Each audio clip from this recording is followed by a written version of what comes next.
loved trees, and outside our window here are some beautiful trees, and he would sit on the front porch and watch the leaves blow in order to be able to get that. And you would always see him creating the trunks and the roots with such care, and how they would intertwine and really give it a base. But Bob really enjoyed, this one happens to be as a tree of wisdom, is how he would call this one. So, as I say, he would sit and look into Thompson Park and look at all of the trees and see that. And so other things that he did see a lot of were the birds. And so he made caricatures by Mr. Bob that he would give to the students over at Central Elementary. So either colored or not. Twitter and tweet, as you can imagine, were very popular.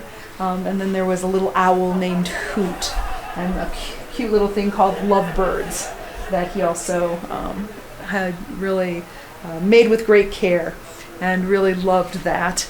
And at Central Elementary, he did love well, and this happens to be the entry door on its 135th anniversary of the school.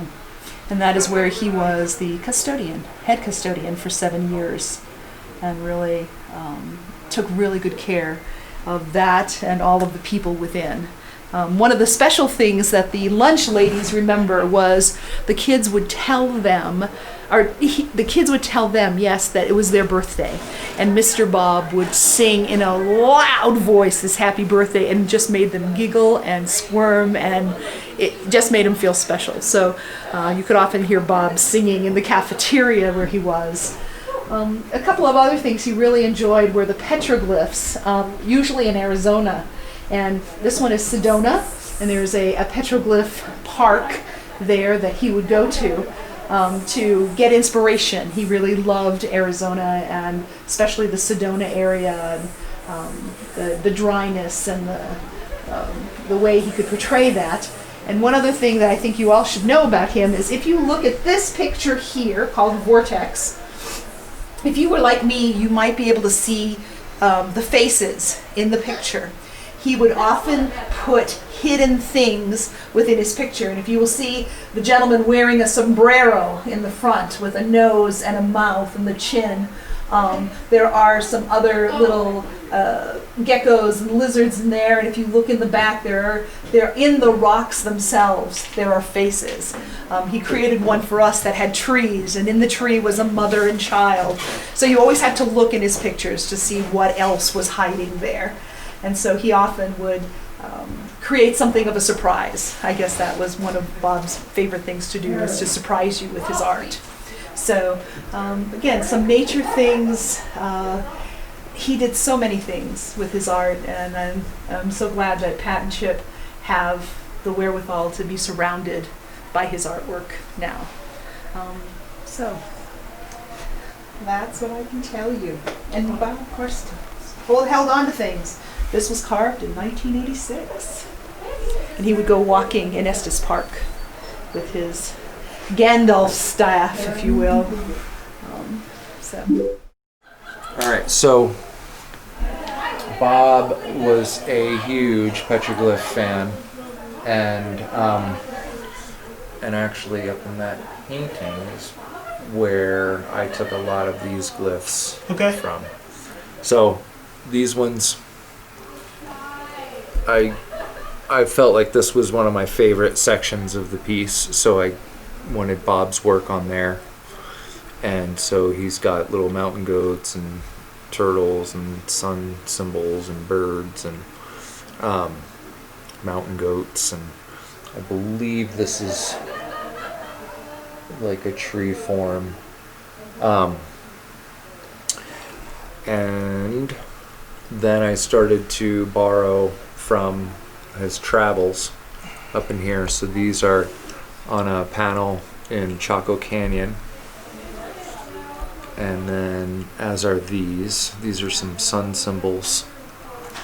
And We've got Firehawk here because he spent a lot of time at Central Elementary. And this is my little glyph of Santa.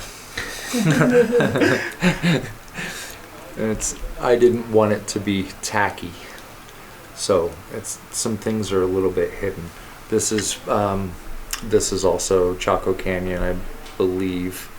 Actually, no, I'm sorry. This is from around Arches and Moab area. And along here, this is Bob as shaman. We've got Pat over here, and their handprints because they met with when they were doing work with Up With People. And so here they are as mountain goats, and here's Chip up at the very top edge a little bit further along. And then we have some migratory journey symbolism.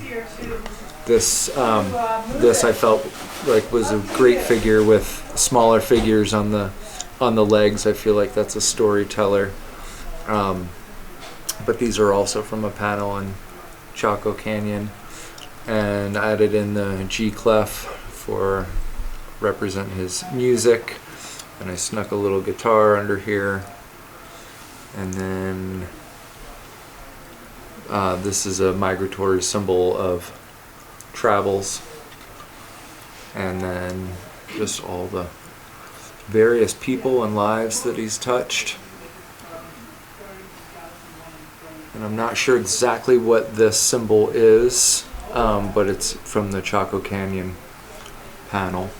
Oh, actually no, this is a mask. The name starts with a K and it's escaping me. No, not a Cocopelli. Cocopelli's they got the flute. That's right. I want to say Kinchi or something like that. It's not a Kachina either. But anyway, and then up on the top, I put a little portrait of him in glyph style, sort of, and then stole his signature and put his birth year and this one. Awesome, thank you. Hey, absolutely.